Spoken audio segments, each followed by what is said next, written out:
Magandang araw mga kabams! May bago na naman tayong project at wag na nating patagalin pa. Balatan na natin! Ito mga kabams, nalagyan na natin ng paint remover at nakikita na natin na unti-unti siyang natatanggal. So, tagatapos nito, kikiskisan na natin. So, sa bago nating project mga kabams, makikita nyo na fixie frame siya na bike. At meron siyang solda or repair sa tail niya. Kaya napagdesisyonan ng customer na pintahan natin. At pagkatapos natin siyang ma-strip ng kutsilyo at ng steel brush, mag-pressure wash tayo. Pini-pressure wash natin mga kabams kasi mainit or masakit sa balat yung paint remover, sunog balat mo pag tumapo to sa'yo. At pagkatapos natin itong ma-pressure wash or mahugasan, lilihain pa natin to mga kabams para smooth ang finish ng ating paint. So eto na mga kabams, nabalatan na natin. Iniwan natin yung mga epoxy sa weld ng frame para ganun pa rin smooth pagkatapos natin siyang mapintahan. So dito mga kabams, nag-a-apply na tayo ng primer gray epoxy para suabe at pundasyon ng ating pinta. So ganun pa rin mga kabams, layer by layer tayo kung mag-apply ng pinta. So ito na mga kabams, na full coat na natin siya ng epoxy primer gray. Yan, solid na solid yan. Matigas at matibay na pundasyon ng ating pinta. Sa mga kabams at mga katropa natin dyan na naghihintay ng ating video, pasensya na mga kabams, medyo busy lang ngayon ang inyong lingkod. Sa totoo lang, marami tayong project na dapat i-update or i-upload sa ating page, kaya lang wala tayong time para mag-edit ng mga video. So dito mga kabams, nag-a-apply na tayo ng white base color. Ito yung magsisilbing sticker or decals ng ating frame.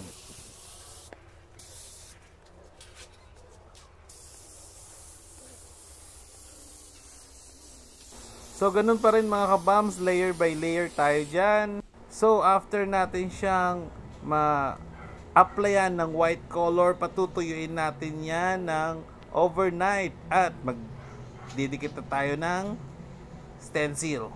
Sa project natin ito mga kabam, kasama na yung fork. So fixie frame siya, dala na rin yung carbon fork niya.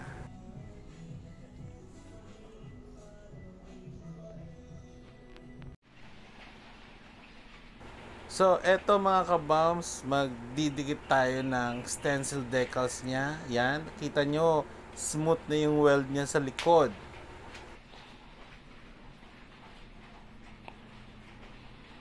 At ito na, ready na ating stencil, ready to stick na sa ating frame.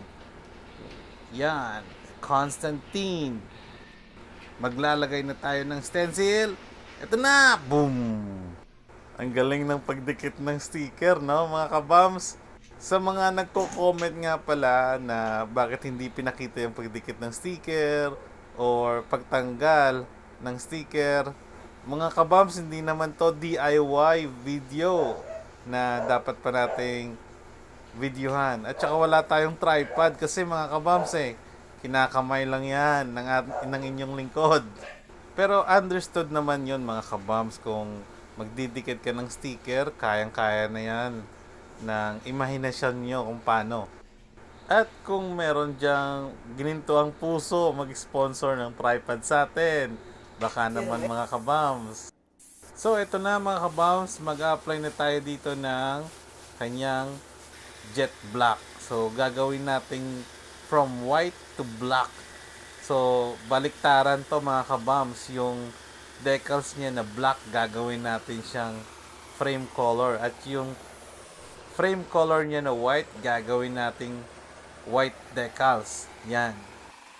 So ganun pa rin mga kabams, makikita nyo layer by layer tayo mag-apply ng paint.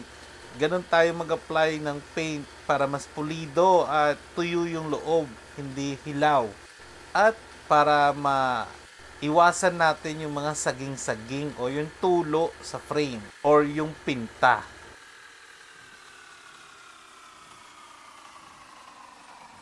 So, after natin siyang ma-cover up, mga kabams, patutuyuin natin siya ng ilang oras at babalatan na natin yan ng stencil. So, ito na mga kabams, makikita nyo na fully coat na natin siya ng jet black. Yan, makinis na. So, ready na para tanggalan ng stencil. So, sa nagko-comment nga pala na paano tanggalin yung stencil, yan lang. Tinatanggal lang namin siya ng unti-unti at ingat para hindi siya mag-crack o masira yung design. So, mga kabams, ito lang yung binibidyoan ko kasi sa tingin ko ito lang yung parang satisfying kong tignan. At makikita nyo mga kabams na nginginig yung kamay ko dyan para kasi wala tayong tripod or taga hawak ng camera.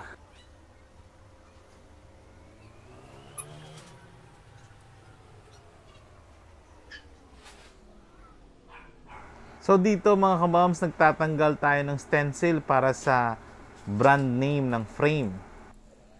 Same size yan mga kabams ng original na decals ng frame.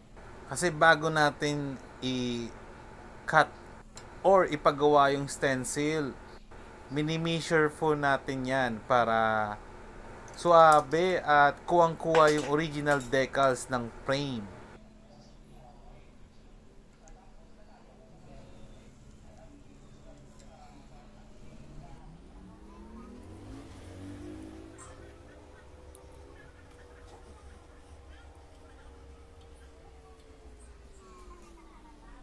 So mga kabams, after na natin siyang matanggalan ng stencil, mag-a-apply na tayo ng top coat. Ito yung magsisilbing protection or mirror finish ng ating frame para glossy or basang-basa siya tignan. Ginagamitan nga pala natin dito ng urethane paint 2K mirror finish ang ating top coat. Pagdating sa top coat, kinakapalan natin yan para matibay at proteksyon dagdag sa ating pinta. At makikita nyo mga kabams, swabing-swabe ang labas ng ating project, Constantine Fixie Frame.